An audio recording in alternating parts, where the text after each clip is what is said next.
Okay, man, we've been taking a look at this story of Abram and his life.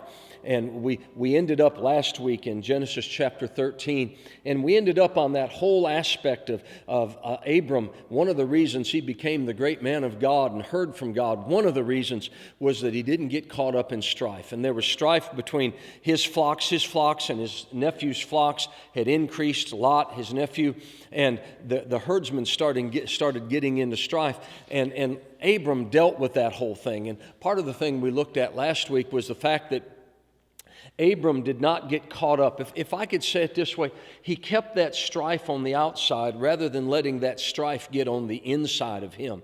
And that is something, we as men will hear this person, you go to work and this person's upset with a boss and this person's upset with this other worker and they try to draw you into that strife. But I'm going to tell you, if you want to be the man of God God's designed you to be, and if you want to accomplish the purpose that God has for your life, you can't let that strife on the outside get on the inside. Because in this story, to me, it's after Abram dealt with this, sent Lot off, gave deference to Lot. It says in verse 14, the Lord said to Abram, and then he gave him instructions. He said, lift up your eyes, look to the north, south, east, and west. Everything you can see I've given to you. And I believe this, if we can keep strife on the outside of us, not let it get on the inside of us to where our insides get all tied up and we get all, our stomach all in knots.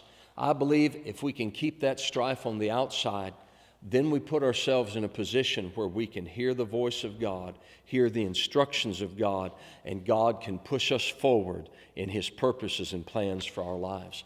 So listen, if you want to be the great man of God that I believe you're destined to be, you've got to keep strife on the outside and not let it get on the inside.